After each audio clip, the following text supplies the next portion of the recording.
Buenas tardes.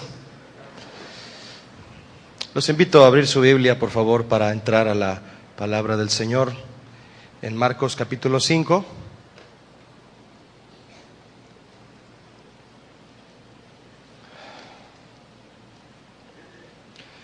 Y le invito a leer desde el verso 1 de Marcos 5.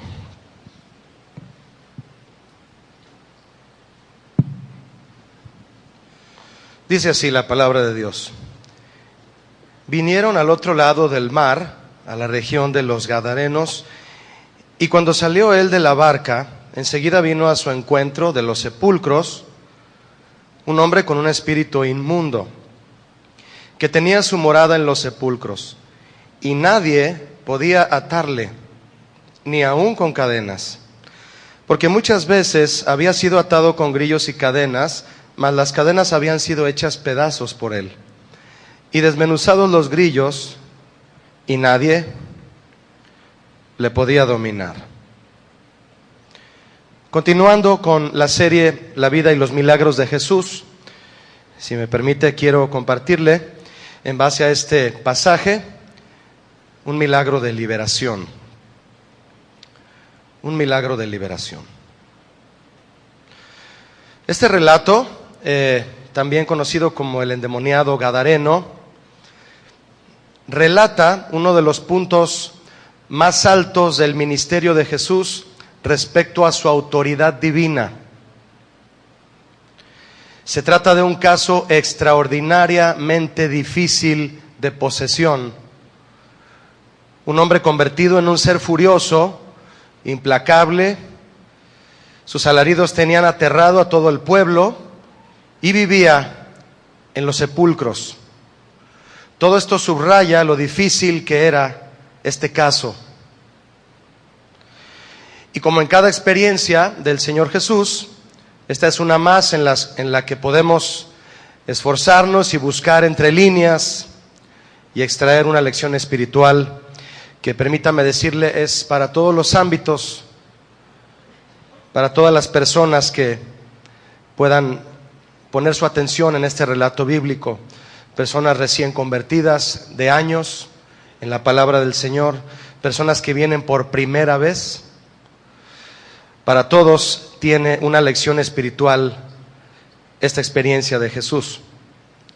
Si va conmigo nuevamente al verso 1, hay detalles que vale la pena ver detenidamente para comprender más lo que contiene este pasaje. Dice el verso 1 nuevamente: vinieron al otro lado del mar, a la región de los Gadarenos. Bueno, permítame decirle que Gadara era una ciudad de 10 que se agruparon y se organizaron por cuestiones de comercio y de protección. 10 ciudades, Decápolis, eso significa la palabra. Habían hecho una alianza y Gadara era una de ellas. Varios siglos antes las fundaron mercaderes griegos e inmigrantes de otras culturas no judías, aunque sí había una minoría de judíos en Decápolis, sí había. Obviamente, aunque fue invadida, repito, esa zona por paganos, debido a que era Palestina, bueno, pues había judíos. ¿Por qué le menciono este dato de las ciudades y los habitantes? Porque para nosotros, como pueblo de Dios, es necesario meditar y permanecer conscientes que cuando hay una mezcla de culturas y costumbres humanas ajenas a Dios, eso propicia el relajamiento espiritual, propicia el desapego a los principios bíblicos y el desvanecimiento de los valores cristianos. Mucha gente que amando a Dios cambian de nación o cambian de país, cambian de cultura. Bueno, pues si no abren bien su corazón y a mantenerse en la palabra de Dios y en los principios del Señor, las culturas, las costumbres y toda la mezcla que puede ocurrir en una ciudad de culturas y costumbres no apegadas al Señor puede desvanecer los principios cristianos en toda una familia. El apóstol Pablo exhortaba de esto a los corintios. Les decía que debían despegarse de toda costumbre pagana y evitar enredarse con culturas y costumbres que debilitarían su compromiso con Dios. Fue cuando les dijo: no os unáis en yugo desigual con los incrédulos. Eso no se refería solamente a casarse con personas no cristianas. No, la exhortación es muy amplia. Es una exhortación con la que Pablo les dice: no hagan relaciones sociales ni comerciales, no se enreden en las cuestiones del mundo que pongan en peligro su compromiso con Dios. No se unan en yugo desigual. Y los exhorta con las palabras de Isaías. Ahí en 2 Corintios 6 es donde los exhorta y les dice: apartaos. Y vuelve a decir: apartaos, salid de ahí, no toquéis cosa inmunda, salid de en medio de ella y purificaos los que lleváis los utensilios de Jehová. Entonces, mire, sin adelantarnos mucho a la historia del endemoniado gadareno, simplemente saber que este hombre a quien Jesús liberó fue poseído por una cantidad extraordinaria de demonios, eso nos muestra el nivel de actividad satánica, pagana, demoníaca, desquiciada y depravada que había en Decápolis. Eso nos lo dice todo. Debido entonces a la influencia pagana, los pocos judíos que habitaban ahí ya eran apóstatas. Se supone que debían vivir amando la ley judía, amando el Pentateuco, la ley de Moisés, pero no, se dejaron enredar por los griegos, por los idólatras, otras culturas y costumbres paganas, y abandonaron los mandamientos de Dios y el culto al Señor, aunque eran judíos. Se mezclaron con pueblos que no aman al Señor. Por esta razón, el Señor, cuando sucede esto, abandona a la cruel tiranía de Satanás y sus demonios a naciones enteras. Yo he visto reportajes, no sé si a usted le ha interesado ver respecto a las catástrofes naturales, cómo es que, bueno, Dios permitiendo las catástrofes naturales, también muestra cómo es que ha dejado a su suerte, porque eso es lo que busca una nación cuando se aleja de Dios. Queda a su suerte. ¿Quieres vivir a tu suerte? Pues se te va a dejar Dios a tu propia suerte. Bienaventurada, dice la Biblia, la nación cuyo Dios es Jehová. Yo veía, por ejemplo, mis hermanos, las catástrofes que arrasaron con Haití. Y Haití es un país sumamente idólatra e infestado de brujería. ¿Usted recuerda lo que pasó aquí en Estados Unidos, en Nueva Orleans? ¿Cómo arrasó un huracán a todo el pueblo de Nueva Orleans? Nueva Orleans es la cuna de la santería. Hay una película de Walt Disney que se llama La princesa y el sapo, en donde sale claramente todo lo que sucede en ciudades como Nueva Orleans. La santería, la brujería, todo eso está ahí. Llega el Señor y permite que haya juicio. ¿Por qué? Porque se alejaron de Él. Dios los entrega a eso. Es por eso que podemos sacar esta conjetura o decir que por esta razón tan clara este hombre sufría a este nivel. ¿Qué fue lo que este hombre vivió? ¿En qué se enredó? ¿En qué se habrá metido para que todo ese montón de demonios lo estuvieran atormentando?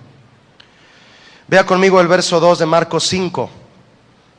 Dice: y cuando salió él de la barca, ¿quién salió? Jesús. Enseguida vino a su encuentro de los sepulcros un hombre con un espíritu inmundo, que tenía su morada en los sepulcros y nadie podía atarle ni aun con cadenas. Desde el Génesis y a través de toda la historia bíblica, usted y yo podemos aprender que Satanás odia que el Señor haya hecho al hombre a su imagen y semejanza, y que el hombre mismo puede llegar a ser templo del Espíritu Santo. Eso Satanás lo odia, y es por eso que él y sus huestes buscan y han logrado a gran escala usar el cuerpo humano en forma destructiva para distorsionar y destruir la relación y la semejanza del hombre con su Creador. Por eso buscan ocupar el cuerpo de los seres humanos, buscan ser templo de demonios, que eso sea el cuerpo del ser humano. Quieren distorsionar el plan perfecto de Dios, que quiere que los humanos sean templo de su Espíritu Santo. ¿Cuántos son templos del Espíritu Santo aquí? A Satanás no le gusta eso. Una faceta de este relato, una cara de este relato, que bueno, en gran parte nos va a traer una exhortación y una amonestación. Aquí hay muchas personas, hay más de 1000 personas aquí, y yo estoy seguro que aquí hay más de una persona aquí que pudo haberse inmiscuido en asuntos de ocultismo. Una faceta de este relato tiene que ver con eso, la cual es importante, aunque no es digna de todo el énfasis. Es esta con respecto a los demonios, que nos muestra que los demonios, nos muestra el relato claramente, Marcos, Lucas y Mateo lo muestran, que los demonios son peligrosos, poderosos y destructivos. ¿Usted cree eso? ¿Sí? Aunque muchos hoy no creen en la posesión diabólica y califican el comportamiento de este hombre simplemente como de lunático, era un lunático, o lo atribuyen a una invención de su mente desquiciada, aquel hombre, el gadareno, sí creía en los demonios, sí creía, y fueron algo real para él. Usted lo va a ver más adelante por qué. De hecho, el término lunático, para todos los que aún lo usan, es una falacia, ya que la ciencia moderna no reconoce ningún daño particular que la luna produzca. Usted se le puede quedar viendo a la luna y no se va a hacer lunático. Ni en luna llena, ni en nada. Es una lumbrera que el Señor puso ahí para la noche, y así es hermosa, ¿no? Reconocer la existencia y la actividad maligna de Satanás. De hecho, Pablo les decía a los corintios, no ignoren los ataques del enemigo para que no tome ventaja sobre ustedes. Él es astuto. Reconocer la existencia y actividad maligna de Satanás y los demonios no está por demás, pero debemos mantenernos alejados de su campo y evitar cualquier relación con fuerzas demoníacas a través del ocultismo, ni por curiosidad. La Biblia dice que nuestra lucha no es contra carne ni sangre, ¿verdad? ¿Qué significa eso? Nosotros no luchamos entre hermanos, entre seres humanos. Nuestra lucha es contra huestes espirituales de maldad en las regiones celestes. Ahí está el enemigo queriendo distorsionar el plan de Dios, engañando a muchos que se dicen cristianos. Ahí está la lucha. Percatarnos de lo que hace el enemigo, que es querernos desviar de nuestra vista de Cristo y conservar nuestra vista en Cristo. Desde el inicio, el Señor advirtió a su pueblo en la ley de Moisés acerca de no meterse en asuntos de ocultismo, ni por curiosidad. El Señor les habló diciendo, no sea hallado en ti quien haga pasar a su hijo o a su hija por el fuego, ni quien practique adivinación, ni agorero, ni sortílego, ni hechicero, ni encantador, ni adivino, ni mago, ni quien consulte a los muertos. Porque es abominación para con Jehová cualquiera que hace estas cosas. Y por estas abominaciones Jehová Dios echa estas naciones de delante de ti, las echa. Por eso es bienaventurada la nación cuyo Dios es Jehová. ¿Lo cree usted así? Sí, gracias a Dios que Él nos cuida, ¿verdad? Estas prácticas que se mencionan en Deuteronomio, terribles, eran comunes en las religiones paganas, comunes. Los propios vecinos de Israel, como Moab, los amonitas, los moabitas, hacían todo eso, sacrificaban a sus hijos al dios Moloc y usaban la magia y la comunicación con el mundo de los espíritus para predecir el futuro y obtener dirección y buscar prosperidad, claro. Si no, ¿para qué se busca? Se pretende eso. Se quiere el dinero. Es la raíz de todos los males. A los israelitas les dio curiosidad por estas prácticas ocultas y Dios se los prohibió. Les prohibió tener que ver con todo aquello, debido a que Satanás está detrás de lo oculto. Hoy en día Satanás no es menos peligroso que en los días de Moisés y de Jesús. No lo es. Actualmente los horóscopos, los agoreros, la brujería y los cultos extraños siguen fascinando y engañando a la gente. Está el caso más reciente de la locura en las redes sociales, donde miles de personas están utilizando un juego conocido como el reto del Charlie Charlie. ¿Ya lo vio? ¿Ya escuchó hablar de eso? No lo vaya a hacer, Se pone una hoja tamaño carta y se le pone sí, sí, no, no y 2 lápices cruzados. Charlie, Charlie, ¿estás aquí? Y el lápiz se mueve, sí o no. Es una ouija barata, es una ouija improvisada. Y hay todo una rebambaramba en internet de cómo debes invocar a ese mentado Charlie y cómo debes despedirte, porque si no es una catástrofe si no te despides bien de él. Es todo un asunto que causa curiosidad en la gente. Lo sorprendente y aterrador para muchos es que un gran número de jóvenes y adolescentes han afirmado comunicarse con este ser, que por cierto dicen que es mexicano. Se llama Charlie y es mexicano. Espero que no sea Charlie Olivares. Bien.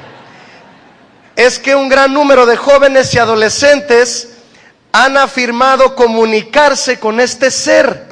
Yo sí me comuniqué con Charlie, incluso sabiendo los peligros que conlleva utilizar estos juegos similares a la ouija, y las personas continúan deseando tener este tipo de comunicaciones. Todo esto es una rama pequeña del ocultismo. Por lo general, el interés de la gente por el ocultismo viene de un deseo de conocer y controlar el futuro. ¿Qué quiere la gente cuando se mete en ocultismo? Conocer y controlar el futuro. Y como le dije hace un momento, ¿a dónde en realidad se quiere llegar? Al dinero. Se busca la riqueza. Enredarse en actividades de ocultismo abre puertas inimaginables a Satanás. Si no, pregúntele al Gadareno. Y abre puertas a los demonios, lo que ha llevado a muchos a resultados terribles en sus vidas. Gente que no tiene paz, no pueden dormir. Cosas que son reales. ¿Por qué? Jesús lo dijo. Él lo advirtió claramente. Dijo que cuando un espíritu inmundo deja a un hombre, si el hombre se descuida y no se llena de Dios, el espíritu inmundo, al ver que el hombre sigue hueco, vuelve con otros 7 peores que él. Y dice Jesús, y el postrer estado de aquel hombre viene a ser peor que el del principio. ¿En qué se habrá ido metiendo y metiendo y metiendo el Gadareno para quedar a ese nivel? Imagínelo. ¿Verdad? Personas que en su ignorancia, y le repito, hay de todo tipo de personas en una iglesia así. Personas que en su ignorancia creen que el trabajito que les hicieron cuando estaban jóvenes, haciéndose una limpia, pueden librarse de eso. ¿Y qué hacen con eso? Van con Satanás a que los libre de Satanás. Y eso va provocando que el postrer estado del hombre, al meterse en este tipo de prácticas, sea cada vez peor, más que al principio, dice el Señor Jesús. Para quienes aman a Dios, ¿hay alguien aquí que ame a Dios? En la Biblia es donde el Señor nos dice todo lo que tenemos que saber acerca de lo que va a suceder, ¿verdad que sí? El Espíritu Santo y las Escrituras interpretadas bien en la iglesia son suficientes para que el cristiano se informe y repose confiadamente en las promesas divinas. Y mire, hablando de descansar en las promesas de Dios, porque para eso se tiene curiosidad por el futuro y tener control de él. ¿Qué es querer tener control del futuro? Asegurarlo. ¿En qué sentido? Financiero. Siempre todo recae en eso. Le voy a decir nada más una sola palabra de las que menciona Deuteronomio 18. Sortílego. No te metas con los sortílegos. No hagas sortilegios. Y ahí viene la palabra suerte y sorteo.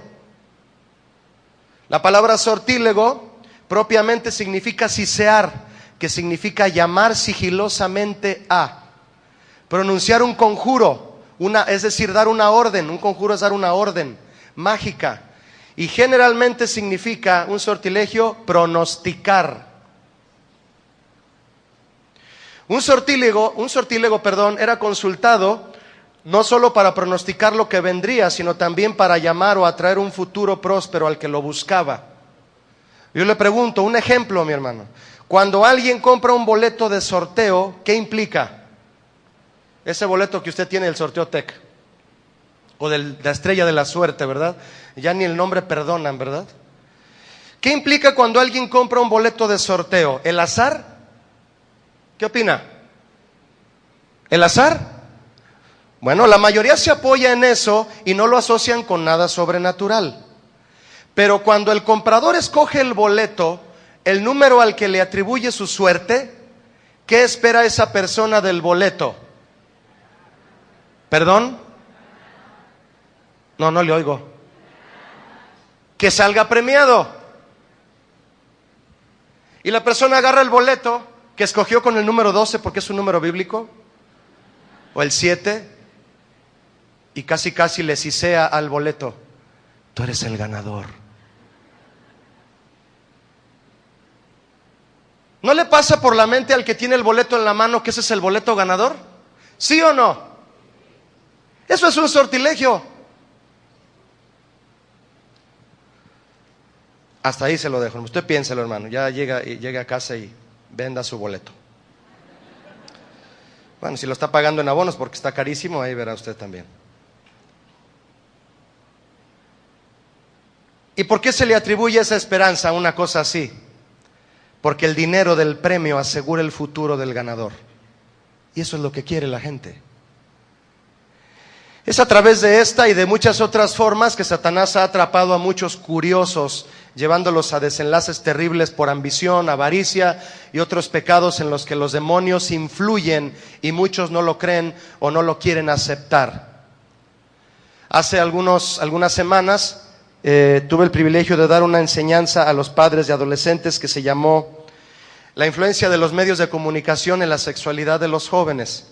Y leyendo comentarios, estadísticas, leí una estadística, hermano, que es la siguiente: mire, hay una generación de jóvenes y adolescentes que a partir más o menos del año de 1995 para acá, 20 años, tienen la idea sin complicaciones, sin prejuicios, de que ver pornografía es algo normal. Normal, que no se le puede llamar de hecho un acto inmoral,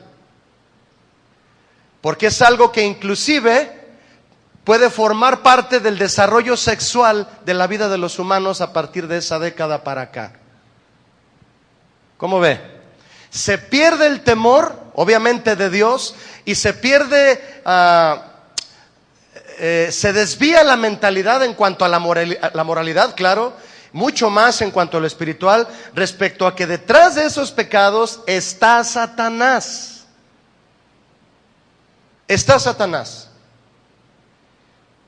Y ese, como otros pecados que existen de depravación, pueden llegar a poseer de tal forma a un hombre o a una mujer, a un joven, a un adolescente, que los lleva a una cautividad terrible y provocar de ahí. Se derivan cuestiones terribles como violaciones, etcétera. ¿Y tiene que ver Satanás en eso? Sí, muchos no lo quieren creer, no lo quieren aceptar. Por eso se deslizan y corren hacia actividades pecaminosas que creen que son inocentes. Y al rato traen una falta de paz, que no pueden con la desesperación, les sudan las manos, no hayan qué hacer, piden ayuda. Es que estás metido en un montón de cochinadas, perdóname la palabra, y te falta la paz de Cristo. Claro, te dejó ahí. ¿Qué hizo Pablo con aquel hombre que cometía incesto y nadie decía nada y él no lo dejaba de hacer?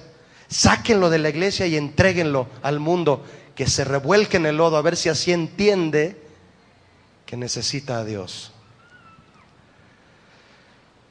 Verso 3 de Marcos 5.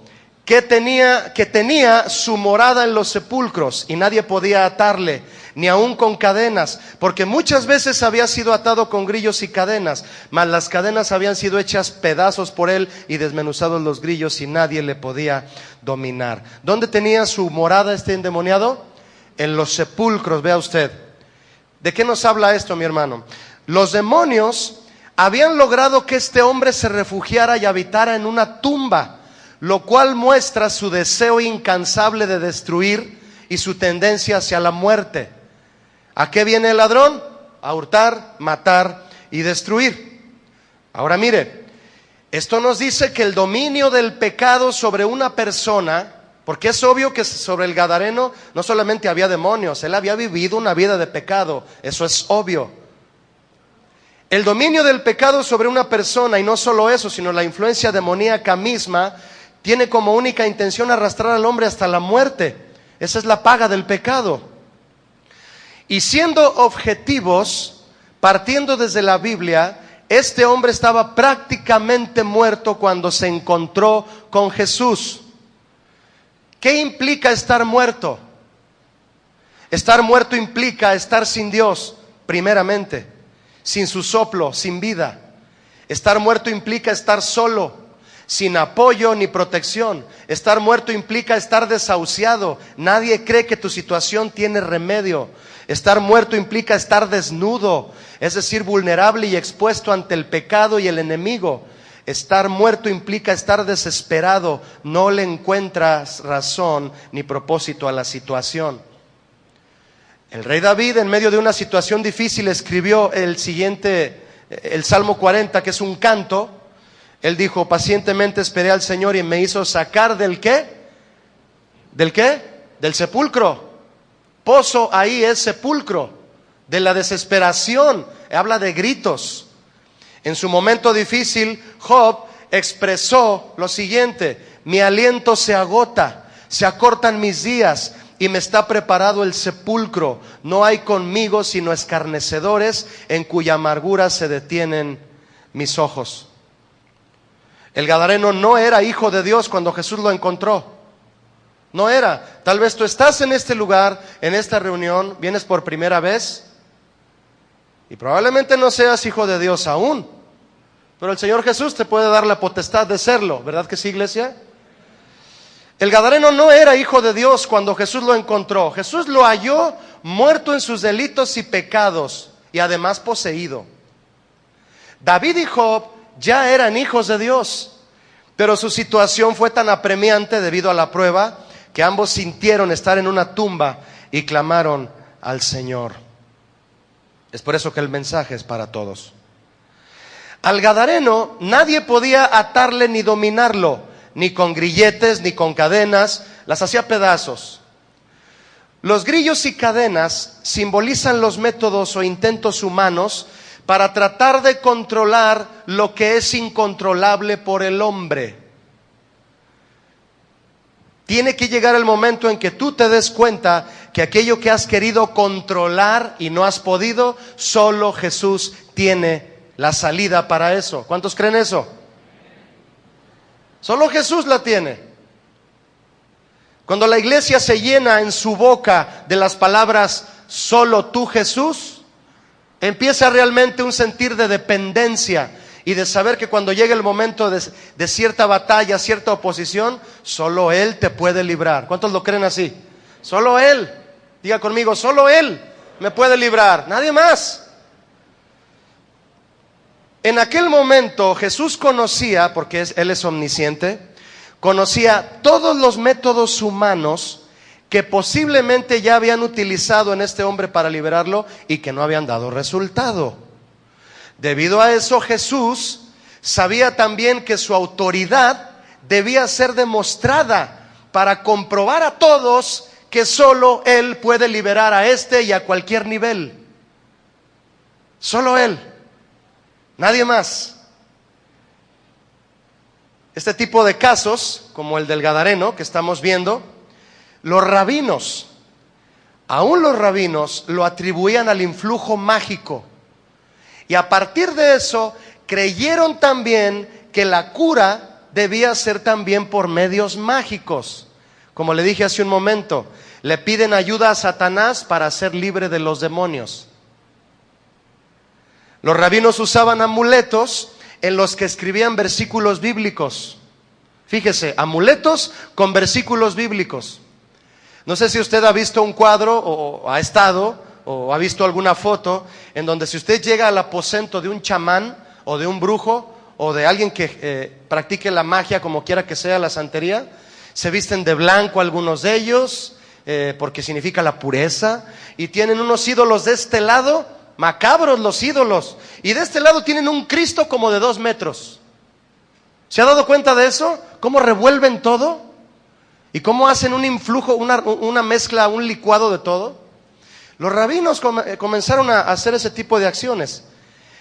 Ponían en amuletos los versículos bíblicos y ponían los nombres de los demonios, los cuales eran solo conocidos por ellos. Mire, tenían así como exclusividad con los demonios.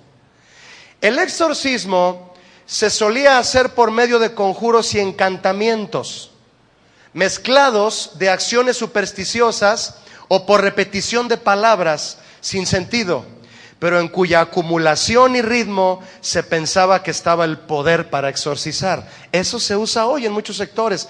De hecho, en muchos sectores, lo digo con una intención clara, mis hermanos, en muchos sectores ignorantes de la iglesia cristiana, al oír estas palabras de conjuros, el demonio debía de huir.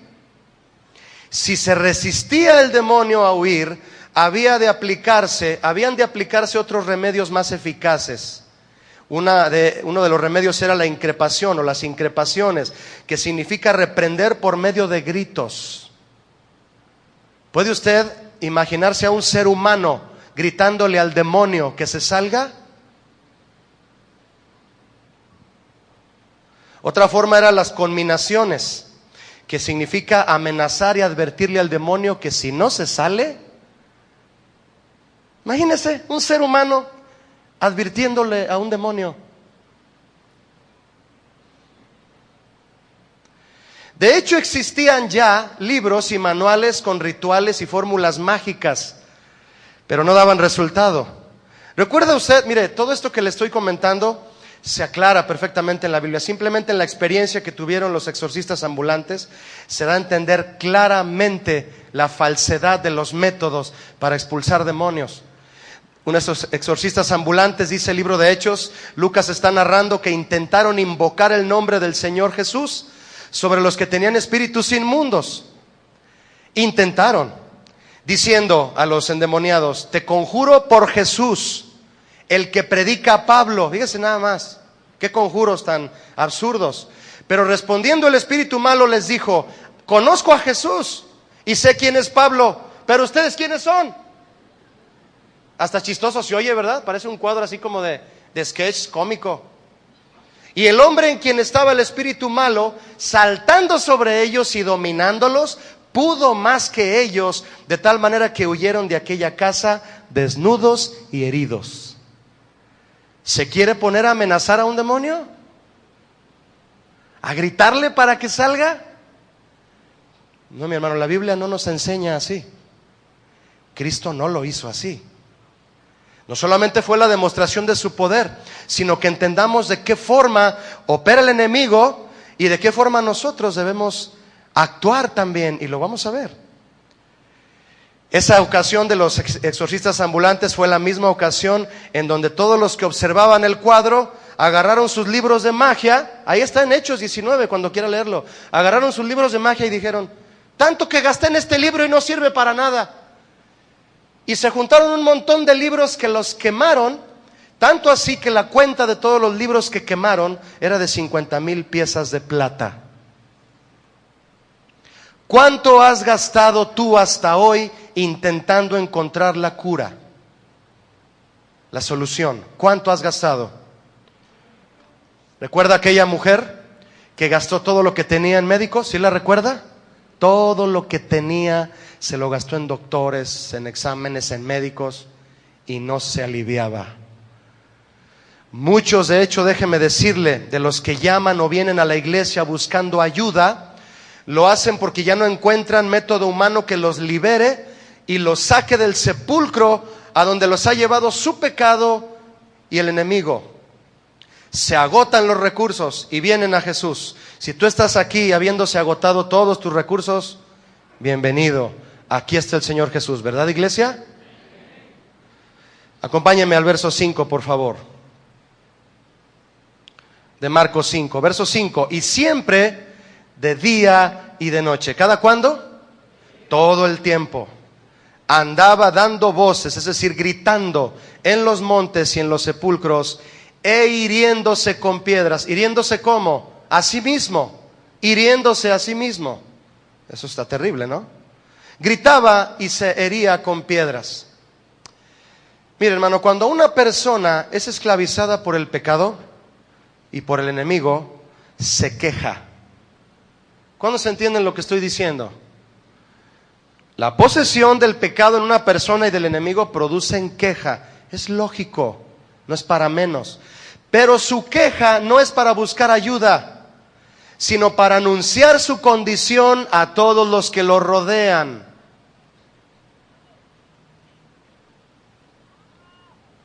Y cuando se posterga o se pospone entregar a Jesús la vida en cualquier condición, si tú has postergado tu entrega a Jesús, estés como estés, lo que estás provocando es que el pecado te haga más daño a ti y a los que te rodean. Eso le estás permitiendo al pecado al postergar tu entrega total a Jesús. Te está dañando más el pecado y te está orillando a la muerte. Esa es la verdad. Verso 6, si me acompaña. Cuando vio pues a Jesús de lejos, corrió y se arrodilló ante él, y clamando a gran voz dijo, gritando, ¿qué tienes conmigo, Jesús, Hijo del Dios Altísimo? Te conjuro. ¿Qué es te conjuro? ¿Recuerda? Te ordeno. ¿Quién le ordenó a quién? El espíritu inmundo, a Jesús. ¿Puede ver ese cuadro? Te ordeno, te demando por Dios. Fíjese, un demonio pidiendo por Dios. Son engañosos. Que no me atormentes. Le quiero hacer una pregunta. En la mañana hubo mucha controversia aquí, hermanos, teológica. ¿Quién corrió y se postró ante Jesús?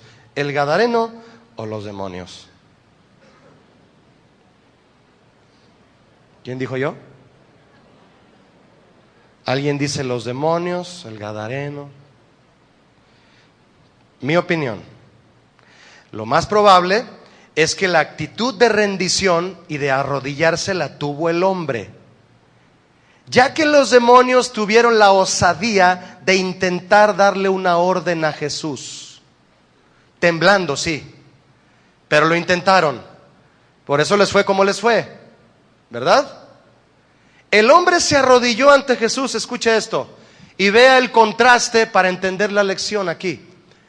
El hombre se arrodilló ante Jesús, pero los demonios estaban implacables.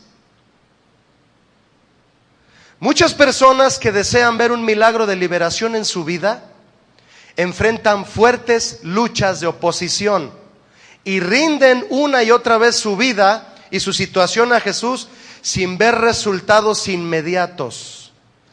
Pero eso no significa que Jesús no ha querido ayudarlos o no ha podido liberarlos.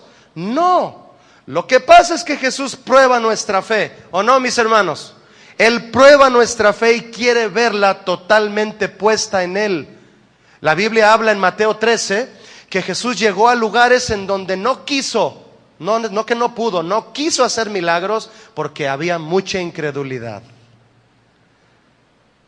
Ayer me decía un hermano y amigo aquí al final de la reunión, Julio, me siento tan mal por una situación personal que siento que Dios no me escucha.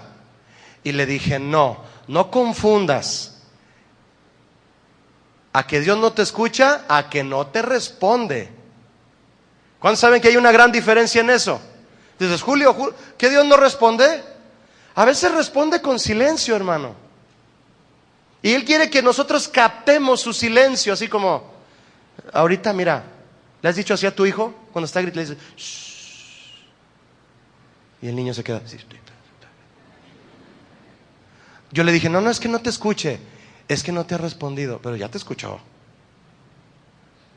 ¿Qué hay que hacer cuando no nos ha respondido? Más fuerte, mi hermana. ¿Nos queda claro eso? Esperar. No te desesperes.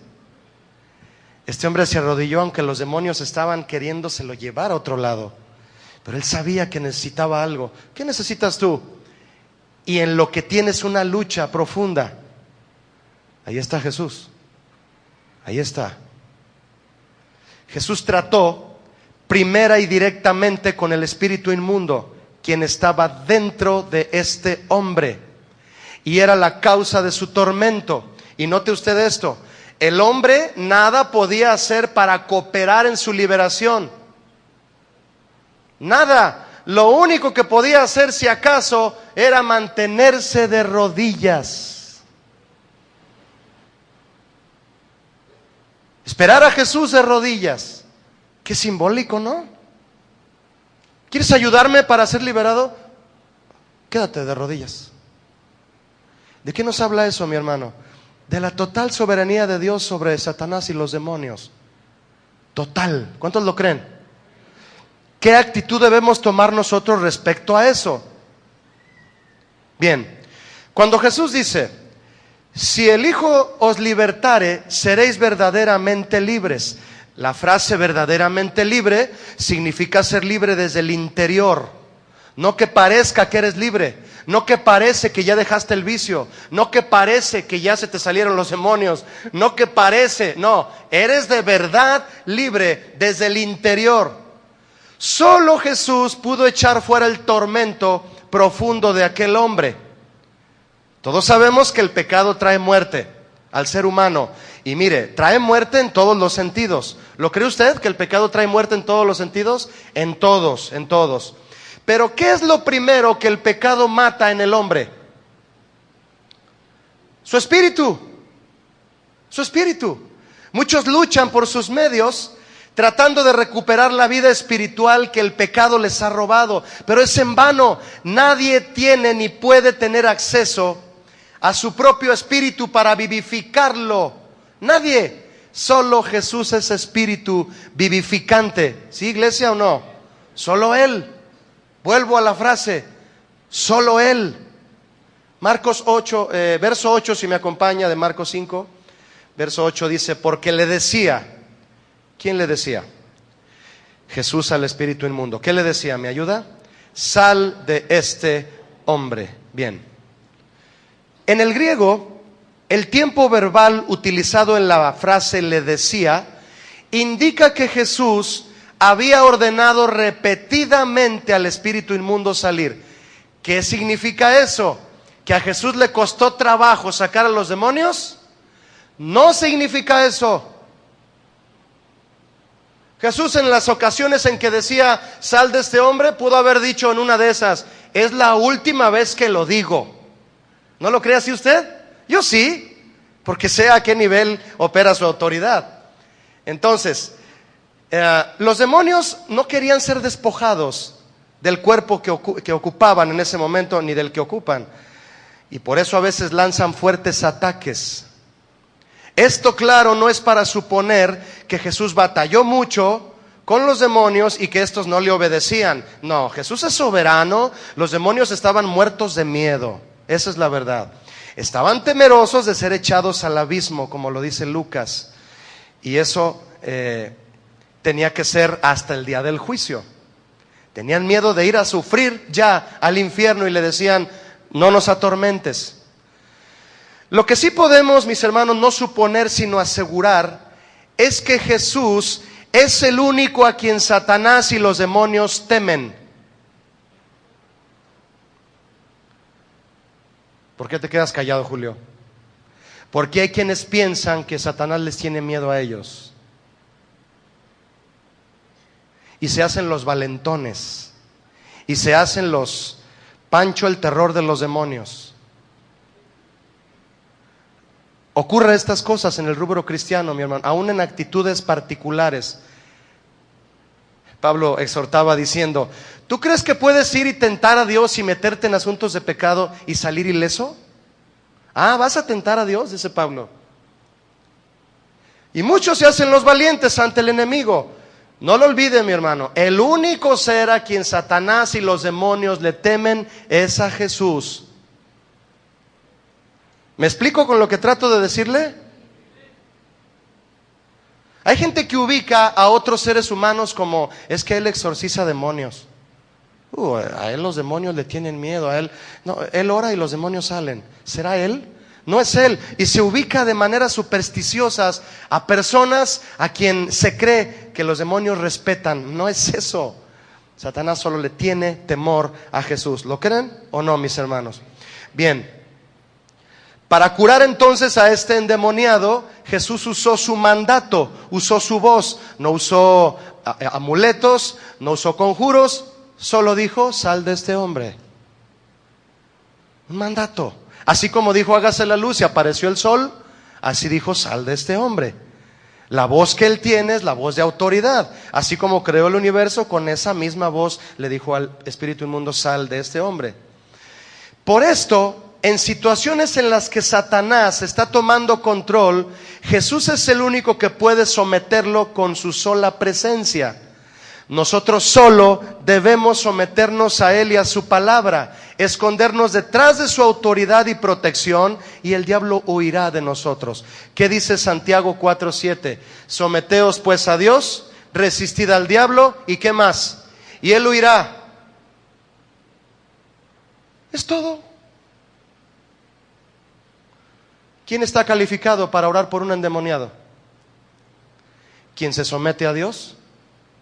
Se resguarda bajo la autoridad de Jesús y tiene fe. Y simplemente le dice a la persona: el Señor te reprenda. Lo vamos a ver ahorita. No somos nosotros. Nosotros nos escondemos detrás de la protección y la autoridad de Jesús. Escuche estas promesas, espero que le gusten, que quiera tomarlas para usted. Él te librará del lazo del cazador. ¿Les gusta? De la peste destructora. Con sus plumas te cubrirá, y debajo de sus alas estarás seguro. Escudo y adarga es su verdad. No temerás el terror nocturno, ni saeta que vuele de día, ni pestilencia que ande en oscuridad, ni mortandad que en medio del día destruya. Caerán a tu lado 1000 y a tu diestra 10,000 o 6,000 o una legión, mas a ti no llegará. ¿A quién le gusta toda esta protección? ¿Sabe usted para quién es? Para el que habita al abrigo del Altísimo. Para el que no habita, no.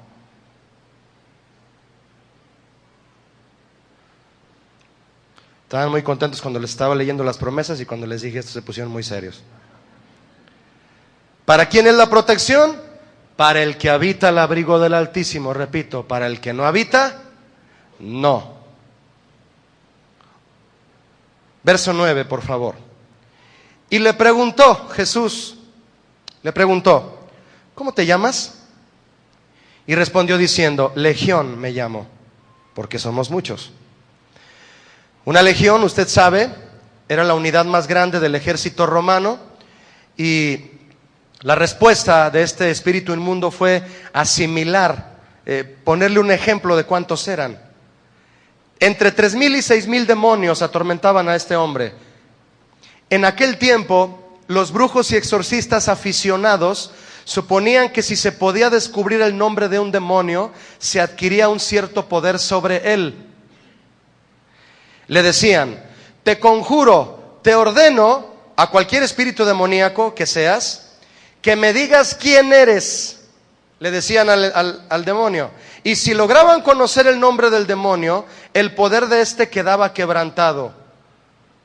¿Qué tal las formas absurdas de pensar, mi hermano? Mire, de hecho muchos creen que Jesús, cuando preguntó el nombre, creen que él siguió el protocolo de los brujos y de los rabinos.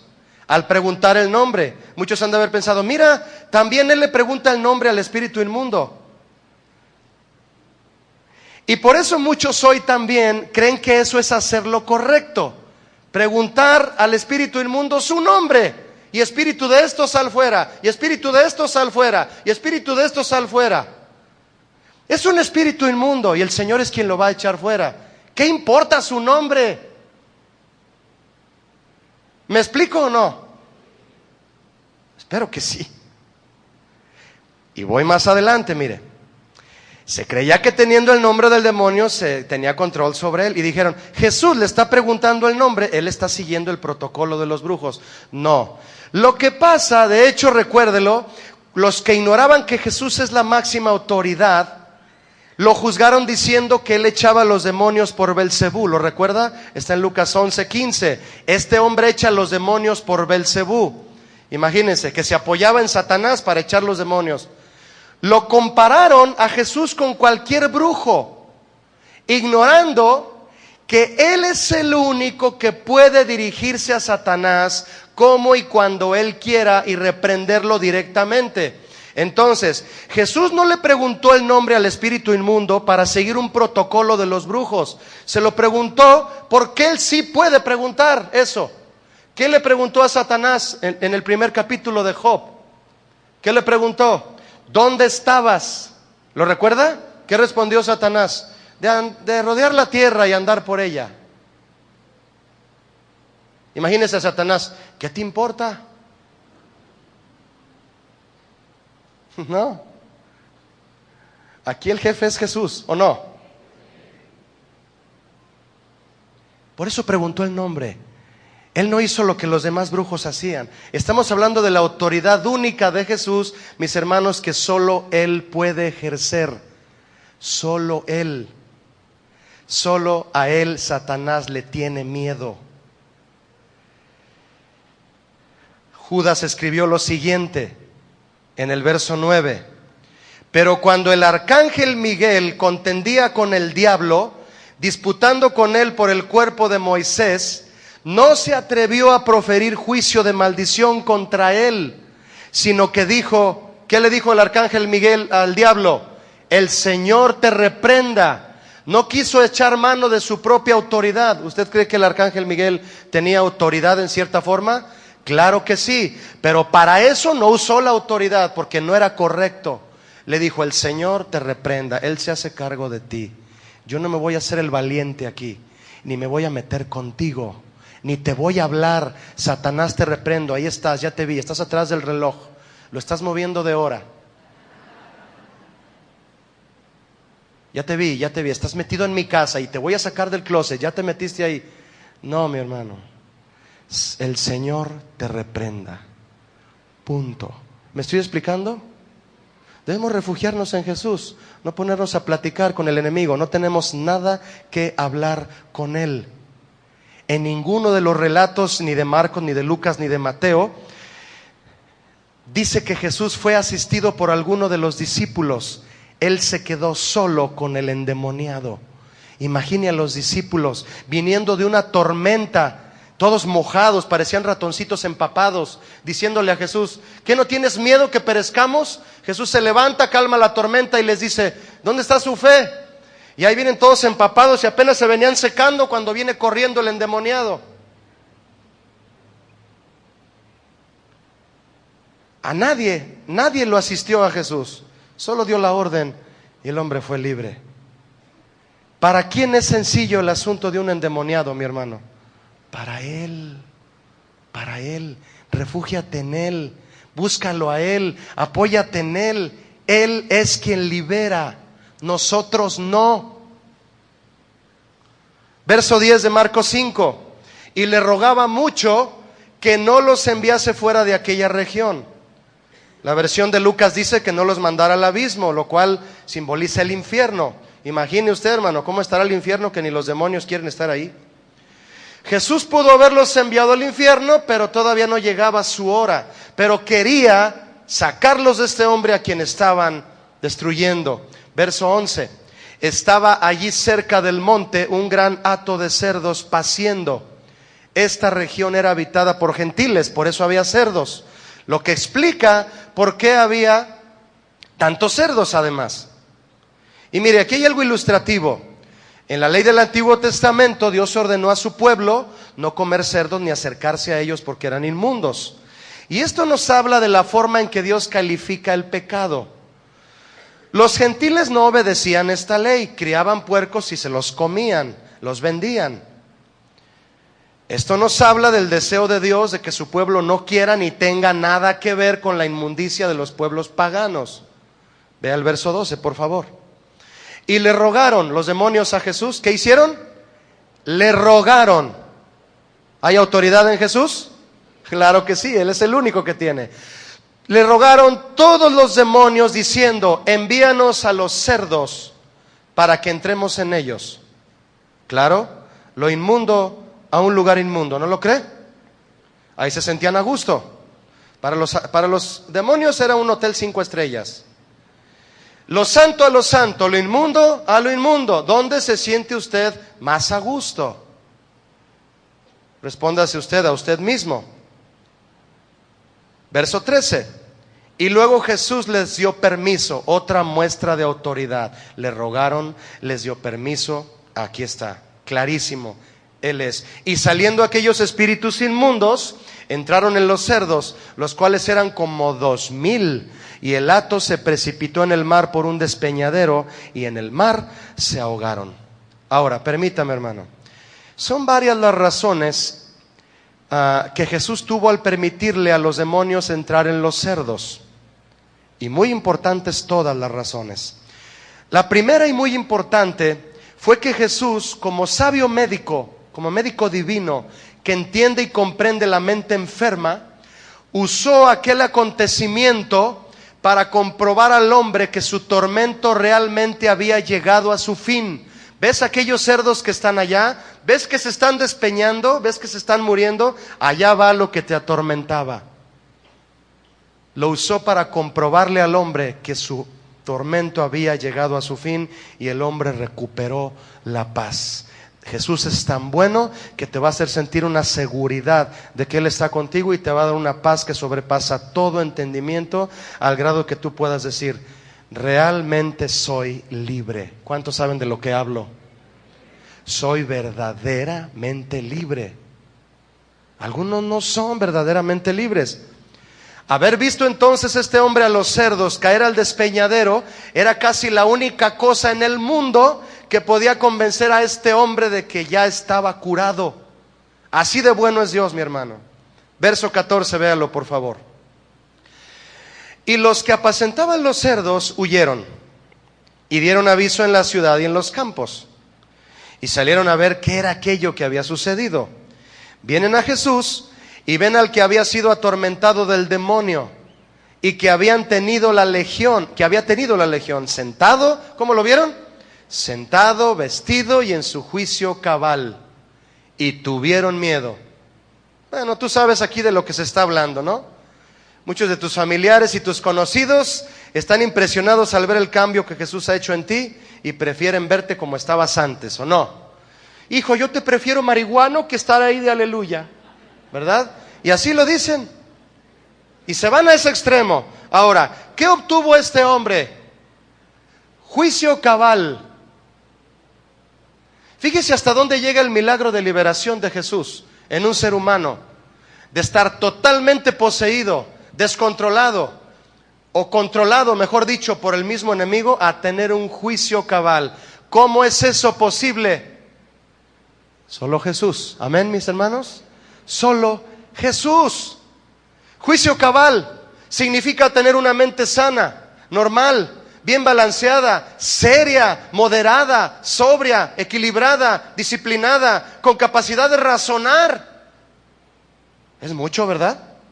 El juicio cabal es un gran reto, pero es un privilegio que Jesús nos permite tener a quienes acudimos a Él corriendo y diciéndole: Señor, sáname por favor. Juicio cabal. Qué bendición recibir esto de parte de Jesús. El juicio cabal, mis hermanos, y lo que describe a su vez nuestro comportamiento y la actitud que Dios quiere en nosotros en estos últimos tiempos.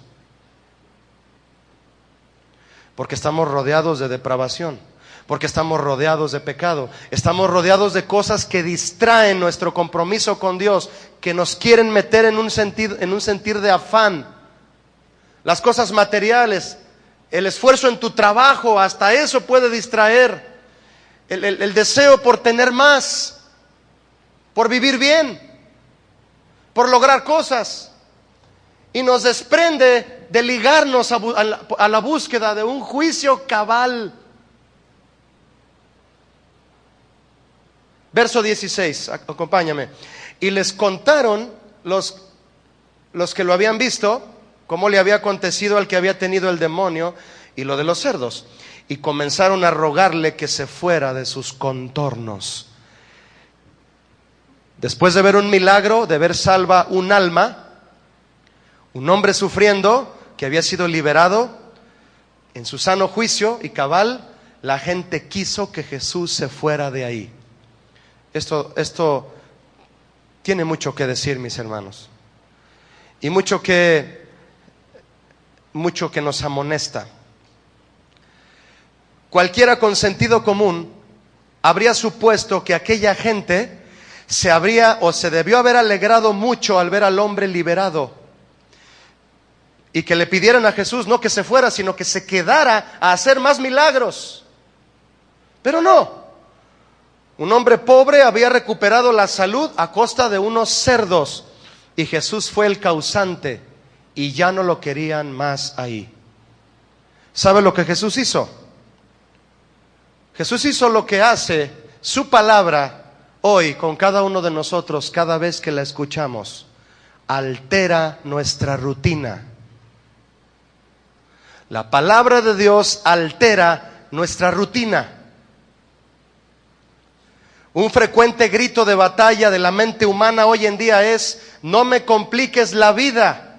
En general, lo único que quiere la gente es que la dejes en paz en su vida tal como está. De manera instintiva la gente dice: no alteres mi tranquilidad. En medio de la difícil situación en la que están muchos, el consejo del Señor aparece a darles la solución. ¿Y qué responden? Prefiero que las cosas sigan como están. Es humano no querer que nos alteren nuestra comodidad, pero es divino estar dispuestos a sufrir molestias para que otros estén mejor. Cuando tú te propones cambiar, tu familia recibe el beneficio. Pero cuando no quieres que tu comodidad sea rota, eso es algo meramente y completamente humano, no es divino. Lo divino es cambiar para que otros sean bendecidos. La gente de manera instintiva también dice: no te metas con mis posesiones. Y vaya que esto es un contraste, piénselo usted. No te metas con mis cerdos. Quiero a mis cerdos, no me los quites. Ninguna persona renuncia voluntariamente a lo que posee. Cuanto más tenemos, más queremos retener para nosotros mismos. La gente también de manera instintiva dice: no me compliques mi religión. Existen denominaciones en las que las congregaciones informan a sus posibles pastores que los aceptarán con la condición de que no prediquen de ciertos temas. No me compliques mi religión. Otros dicen: no me compliques mis creencias. Es decir, lo que estaba bien para mis antepasados, lo que estaba bien para mis padres y mis abuelos, es suficiente bueno para mí. No me lo cambies. Así estoy bien. No me interesa saber nada nuevo, porque sospechan los que piensan así que en ese caso tendrían que pasar por muchos sudores mentales y pensar de nuevo las cosas y llegar a nuevas conclusiones. No me compliques la existencia, Jesús, mejor vete de mi vida. No se lo decimos así, pero a veces hay actitudes que se lo gritan: vete de aquí, Jesús, estoy bien como estoy. El nombre de Jesús es sinónimo de cambio, por eso muchos ya no quieren escucharlo. Aquellos gadarenos preferían el reembolso de sus cerdos que la libertad y la salvación de un alma sin esperanza. Prefirieron sus chiqueros que la libertad de Jesús.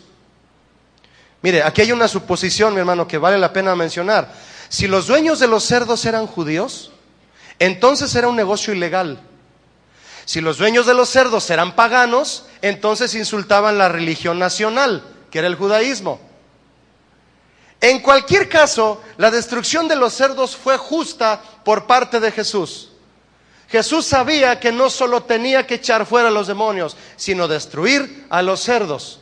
¿Puede usted imaginarse a un judío criando cerdos. Un judío cuya raíz supuestamente era amar a Dios, era amar sus mandamientos, pero con un cerdo en el patio. Por eso le decía al inicio del sermón el comentario respecto a esta estadística. Hoy muchas personas a quien usted entrevista de cierta década para acá no le dan una importancia sobrenatural, o que algo sobrenatural haya detrás de pecados terribles que hoy en día se ven en el internet, por ejemplo.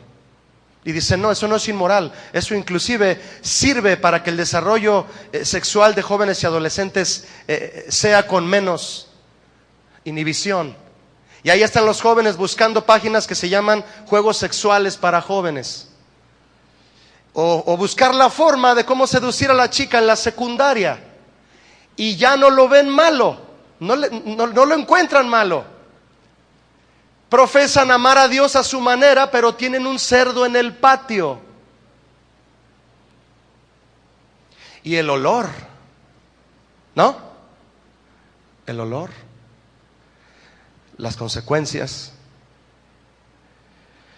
Judíos que supuestamente amaban la ley de Dios con un cerdo en el patio de su casa. Verso 18, vamos al final. Al entrar él en la barca, Jesús, el que había estado endemoniado le rogaba que lo dejase estar con él. Esta es la reacción correcta, mis hermanos. Si tú te habías preguntado, ¿cómo me doy cuenta que soy realmente libre y nacido de nuevo? Aquí lo tienes. La reacción correcta de un hombre que ha sido libre de verdad es que quiere estar con Jesús. Decirle a Jesús, tú me hiciste libre, ahora yo haré lo que tú me digas.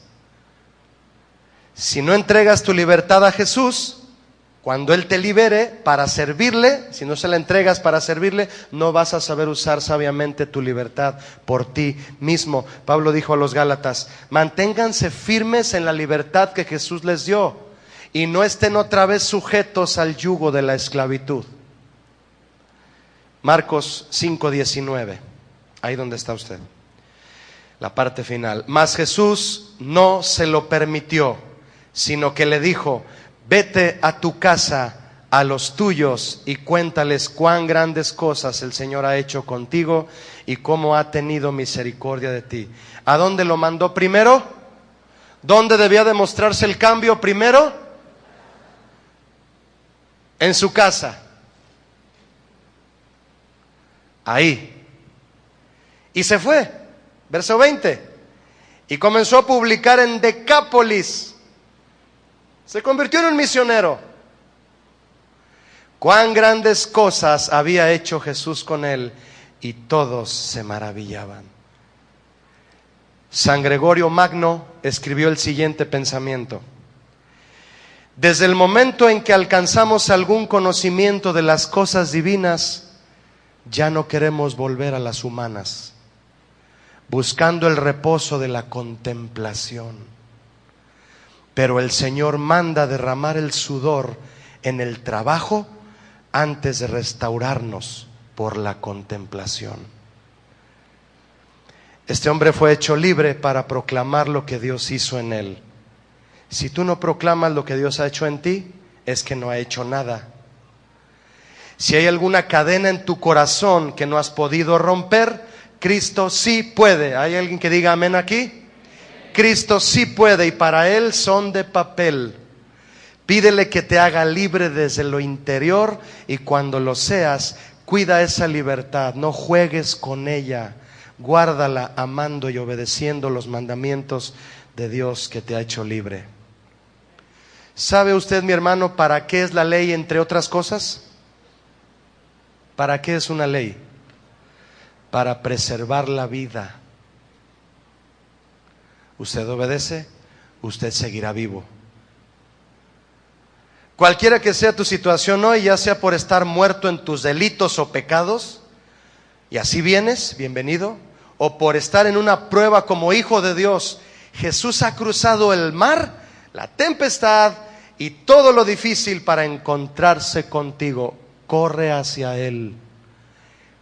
En cuanto se baje de la barca, corre hacia él, porque se va a subir a la barca y ya no va a regresar. Corre hacia él. Job le dijo: dame fianza, Señor, sea mi protección cerca de ti, porque ¿quién querría responder por mí? Diga conmigo: solo Jesús. Cierra tus ojos, por favor. Y si quieres darle una respuesta al Señor, te animo a que se la des. Quédate ahí sentado un momento, o si quieres ponerte de pie, como tú gustes, dile: Señor, yo necesito un milagro. Estamos aprendiendo de tu vida y de tus milagros, Señor, y yo necesito un milagro. ¿Por qué no se lo dices? ¿Sabías que tú puedes decírselo ahora? Él está aquí, mi hermano. Él cruzó el mar, lo dejó todo en su casa para llegar hasta aquí. Cierra tus ojos y dile: Señor, corriendo hacia ti, hay una libertad que necesito, hay una paz que solo tú das, y quiero sentirla. Es terrible estar, Señor, lejos de ti. Como quiera que sea, si por no haberlo conocido nunca y estás aquí por primera vez, o si acaso tienes 20 años de cristiano y hay algo que te está haciendo sentir en el sepulcro, Él pondrá tus pies sobre la roca. Él, háblale a Él. Él es el que libera. Él es al que Satanás le teme. Él es el que tiene la autoridad. Él es el que reprende al enemigo. Él. Di su nombre. Dile: Jesús, líbrame, aquí estoy. Y si hay algo especial por lo que tú quieras pedirle, ponte de pie como corriendo hacia Él a la barca en un acto simbólico de fe, y clama a Él. Gritando llegó este hombre. No tenemos que gritar, esto es un símbolo, pero hay un clamor interno con el que le puedes decir: Señor, yo me he metido en esto, he hecho esto y estoy preso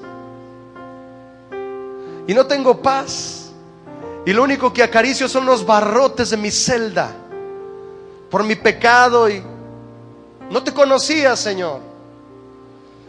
Y a los que ya le conocen, si estás en una prueba, también dile: Señor, sácame del pozo de la desesperación.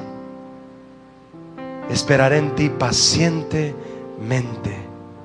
Y como Job, ¿quién querría responder por mí? Solo Jesús. Solo Jesús murió. Se quedó solo, pero era por ti y por mí. Qué hermoso es eso. Le podemos alzar nuestras manos y adorarlo, ¿te parece? Decirle: Jesús, tú te quedaste ahí, tú no saliste corriendo, porque tienes toda la autoridad para hacerme libre. Qué grandioso, Señor. Hazme libre ahora, Señor. Si tú me liberas, seré verdaderamente libre. Un milagro de liberación, Señor. Si me he resistido al cambio, si me he resistido a cosas que tú estás queriendo mover en mí, sacar de mí, aquí estoy, Señor. Porque tú me enviarás a mi casa, a que ahí sea primero donde vean el cambio. Y hablaré de las grandes cosas que tú has hecho en mí, Señor, porque las has hecho, las he experimentado, sé de qué se trata. A mí nadie me cuenta lo que tú eres capaz de hacer, Señor. Yo lo he experimentado. Y si tú lo quieres experimentar, solo levanta tus manos y dile: Señor, yo espero en ti. Tú eres Jesús, eres mi libertador, eres el Todopoderoso, eres el Hijo del Altísimo. Viniste en carne, te hiciste carne para morir por mí en la cruz. Esto es grandioso, Señor. No sé cómo agradecerte, y te doy gracias por la libertad tan hermosa que tengo ahora en este preciso momento. Tengo la paz de tu Espíritu Santo y no tengo que pedir más, solo decir: Jesús, ven a mi corazón, es tuyo, es tu habitación, lléname de ti. Yo ya me he vaciado de todo, Señor, lo que no me bendecía. ahora estoy lleno de ti. Satúrame, que mi copa rebose, Señor.